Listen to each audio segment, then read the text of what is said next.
Spencer Fisher wakes up screaming, fighting invisible opponents from battles that ended a decade ago. Gary Goodridge can't remember his own children's faces.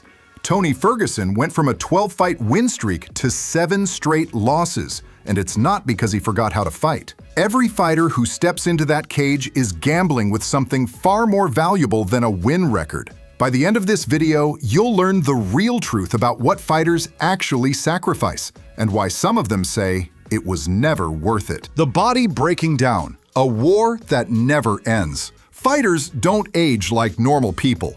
By their mid-30s, veteran fighters have absorbed trauma equivalent to hundreds of car crashes. Every strike leaves microscopic damage. Every hard sparring session chips away at their foundation. And the worst part? The damage is cumulative, invisible, and permanent. Spencer Fisher represents one of the darkest examples in MMA history. This lightweight pioneer gave fans legendary wars against Sam Stout, Hermes Franca, and Thiago Alves, the kind of fights people still talk about years later. But doctors eventually discovered severe brain lesions throughout his brain. Fisher described days where he couldn't remember his own name, couldn't figure out where he was, and had no concept of what day it was. He'd wake up in the middle of the night screaming, his body still fighting battles that ended years ago. In his own words, he gave his life to the sport and received nothing back except pain. Gary Goodridge fought in the early days of Pride and the UFC, building a reputation as one of the most indestructible competitors in combat sports. Today, he battles chronic traumatic encephalopathy, the same degenerative brain disease that destroyed countless NFL players and boxers. Goodridge has admitted he can't remember fights he won, can't recall interviews he gave, and sometimes forgets his own family members. The man people called a warrior now just wants to remember his kids' faces. Chris Holdsworth won The Ultimate Fighter and seemed destined for a long, successful career. Then one training session changed everything. A teammate accidentally kneed him in the head during practice, and Holdsworth never fully recovered from the repeated concussions. Years later, he described his brain fogging up randomly, forgetting directions while driving home, and suffering migraines so severe that sunlight became unbearable. His career ended before it really began, all because of damage sustained in training, not even competition. Even champions haven't escaped this reality. Michael Bisping fought for years completely blind in one eye, after a devastating head kick from Vitor Belfort shattered his retina. Doctors repeatedly begged him to retire. He refused. Bisping went on to capture the UFC middleweight championship and cement his legacy as one of the toughest fighters ever. But he lost the vision in that eye permanently. Today, he wears a prosthetic eye and jokes about it publicly. But behind the humor is an undeniable truth. He literally sacrificed part of his sight for a championship belt. Tony Ferguson was once one of the most terrifying fighters in the UFC. 12-fight win streak, spinning elbows that sliced opponents open, seemingly untouchable. Today, Ferguson is on a 7-fight losing streak. Fans chant for him to retire, but they don't understand what's actually happening. Tony isn't just fighting opponents anymore. He's fighting the accumulated damage inside his own head. His speech patterns have noticeably changed. His reactions are slower. His once legendary chin is completely gone. This isn't about age. This is about accumulation. Years of brutal sparring sessions. Years of absorbing elbows and punches. Wars like the one against Justin Gaethje, where he absorbed over 100 significant strikes to the head in one night. Chuck Liddell was once the face of the UFC, the knockout artist known as the Iceman. After the glory faded, his body simply couldn't take any more punishment. 5 knockout losses later, Dana White publicly begged Liddell to stop fighting because it wasn't sport anymore. It was just human damage on display. Even Liddell admitted years later that he'd struggled to find words mid-sentence and forget things minutes after saying them. The cage elevated his legacy to the top, then took everything else on the way down. Broken hands, torn ACLs, detached retinas, shattered noses. These are the visible injuries fans expect. But the silent monster is brain trauma. That's the unspoken reality of MMA. When you fight for 15 minutes, you're not just risking a loss, you're risking never being the same person again. When the war comes home, the family cost. For every fighter inside the cage, there's a family outside holding their breath.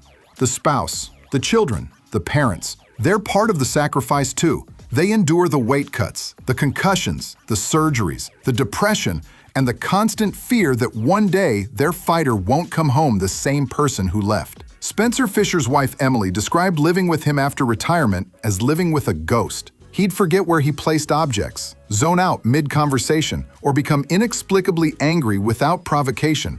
She said she lost the man she married long before he actually stopped fighting. The person she loved was already gone, replaced by someone damaged by years of head trauma. Donald Cerrone, known as Cowboy, once admitted he missed birthdays, holidays, and entire months with his family because of training camps. He said he doesn't know his son as well as he should, but fighting is what he does. That's the cruel reality for many fighters. Their family life becomes collateral damage in pursuit of greatness. The time lost with loved ones can never be recovered. Tony Ferguson has publicly discussed his struggles outside the cage. In 2019, his wife filed a restraining order due to erratic behavior, later connected to mental health issues potentially stemming from head trauma. Ferguson eventually received treatment and reunited with his family, but the situation revealed a darker truth. The fight never ends when you leave the cage. It follows you home, affecting everyone around you. Mark Coleman, the UFC's first heavyweight champion, collapsed in 2020 after suffering a heart attack. He later revealed decades of physical deterioration and substance abuse. Coleman didn't just fight to win. He fought to feed his daughters. When the check stopped coming, the consequences devastated his family. He admitted to selling memorabilia, taking poorly paid autograph signings, and fighting way past his prime because he had no other way to support his family. In his words, he had to keep fighting because he didn't know how to stop. Even successful fighters at the top aren't immune. Dustin Poirier has spoken about how training camps separate him from his wife and daughter for months at a time. He's said that missing family milestones hurts more than any punch he's ever taken. Poirier is fortunate enough to make substantial money from fighting, but the time he's missed, the moments that slipped away, those are gone forever. Travis Brown once said his kids grew up thinking dad just disappears for months at a time. For fighters like Diego Sanchez, their family life became entangled in the chaos of their careers. Sanchez's later years in MMA were marked by bizarre coaching relationships, mental struggles, and physical decline. A stark reminder that the sport doesn't care how loyal you are. When it's finished with you, it's finished. Behind every highlight reel and every knockout victory, there's a family that sacrificed stability, safety, and peace of mind. All for brief moments of fleeting glory that most fans will forget within weeks. The financial reality, the harsh economics of fighting. From the outside, fighting looks glamorous. The bright lights, the sponsors, the championship belts. But for the vast majority of fighters, it's a paycheck-to-paycheck existence. The UFC is a multi-billion-dollar company, yet most fighters on its roster earn less than $50,000 per year before expenses. Entry-level UFC fighters typically make $12,000 to show up and $12,000 if they win. Out of that $24,000 for a victory, they immediately lose 10% to their manager and another 10 to 15% to coaches. Then come gym fees, nutritionists, strength and conditioning coaches, travel expenses, taxes, and medical costs. By the time they step out of the octagon, many fighters walk away with maybe $4,000 to $6,000 for months of preparation and literally risking their lives. Gray Maynard, a former lightweight title challenger, once revealed he made more money working construction than fighting in the UFC. Tim Kennedy publicly stated that after covering all expenses, his fight purses barely paid for his training camps. Mark Hunt, despite being one of the biggest draws in heavyweight history, sued the UFC for unpaid wages and unfair contract terms, losing years and millions in legal battles that ultimately went nowhere. Recent data showed the UFC pays fighters approximately 13 to 17% of total revenue, compared to 50% in the NFL and NBA. This massive imbalance led to the landmark UFC antitrust lawsuit filed by fighters including Kung Lee, John Fitch, and Nate Quarry, accusing the organization of suppressing fighter pay and monopolizing the industry. In October 2024, the case finally ended with a $375 million settlement compensating over 1,200 fighters for years of financial exploitation. But no amount of money can fix the decades of underpayment, the fighters who retired broke, or those who can't even afford surgery for injuries sustained in the cage. Jason Knight fought in the UFC, but now competes in bare-knuckle boxing just to pay his bills. Joe Stevenson, an Ultimate Fighter winner, lost his home and fell into alcoholism after his UFC career ended with no financial safety net. Even legends like BJ Penn, a multi-time champion and Hall of Famer, went broke after years of legal issues and failed comeback attempts. Ken Shamrock, once headlining major pay-per-views, admitted he was completely broke years after retiring, saying he made millions and lost it all. The hidden truth goes deeper than just low pay. Injuries don't just cost health, they cost opportunity. Fighters can't work regular jobs during recovery periods. They can't collect unemployment benefits. If they pull out of a scheduled fight due to injury, they receive zero payment despite months of preparation. No pension plan, no retirement benefits, no healthcare coverage after their career ends. It's a brutal irony. Fighters risk their lives to entertain millions of fans. Yet when the spotlight fades, they're often forgotten and struggling to survive in a system built on their pain and sacrifice. The mental battle. Addiction, depression, and emotional fallout. When the crowd's cheers finally fade to silence, that silence hits harder than any punch ever could. Fighters who live their entire adult lives fueled by adrenaline, rigid structure, and singular purpose suddenly find themselves completely lost. That's why so many turn to drugs, alcohol, or worse, desperately trying to fill the void that fighting once occupied. Stephan Bonnar fought in one half of the legendary bout that saved the UFC and made the sport mainstream. After retirement, Bonnar struggled for years. Addiction, multiple arrests, periods of homelessness. His body and mind deteriorated steadily until he tragically passed away in 2022. In an interview years before his death, Bonnar said that when you stop fighting, it feels like your entire identity dies with your career. Evan Tanner, a former UFC middleweight champion, went into the California desert seeking peace after years of internal battles. He never came back. Anthony Johnson, one of the most powerful fighters to ever compete, died young after years of undisclosed health issues. His teammates said he suffered in silence, never asking for help. Travis Fulton, who fought over 300 times across MMA and boxing, took his own life in 2021 while awaiting trial. It's a pattern that repeats itself throughout the sport. When fighting ends, many fighters simply don't know who they are without it. The sport glorifies toughness above everything else. Fighters are constantly told to walk it off, train harder, never show weakness. That mindset builds champions and creates the mental fortitude required to step into a cage against another trained killer. But that same mindset also destroys fighters when the spotlight finally fades. When you've built your entire identity on controlled violence, peace feels completely foreign and uncomfortable. Depression becomes common among retired fighters. The structure disappears, the purpose vanishes. The adrenaline stops flowing.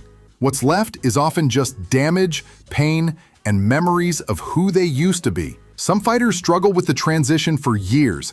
Others never transition at all. The price of greatness. At the end of everything, the biggest opponent every fighter faces isn't waiting in the cage. It's the consequences of the life they chose. Brain trauma that progressively worsens with age, financial collapse despite years of sacrifice, divorces and broken families, depression and addiction. All symptoms of a sport that demands absolutely everything and gives back just enough to keep you coming back for more. You can see it in the eyes of veteran fighters, that distant, thousand-yard stare. You can hear it in the way they speak, slower and more cautious, pausing to search for words that used to come automatically. You can feel it in the silence during interviews when they stop mid-sentence, reaching for details that the damage has stolen from them. For some fighters, the sacrifice was worth it. They became legends, icons, names permanently etched into combat sports history. Their highlight reels will live forever, inspiring the next generation to step into the cage. But for most, the cost was simply too high. They gave everything for the fight, and the fight took everything in return. Gary Goodridge can't remember his children's faces. Spencer Fisher wakes up screaming from battles that ended a decade ago. Tony Ferguson's legendary win streak has been replaced by a losing streak fueled by accumulated damage. Michael Bisping sacrificed his vision for a championship. These aren't just statistics or cautionary tales.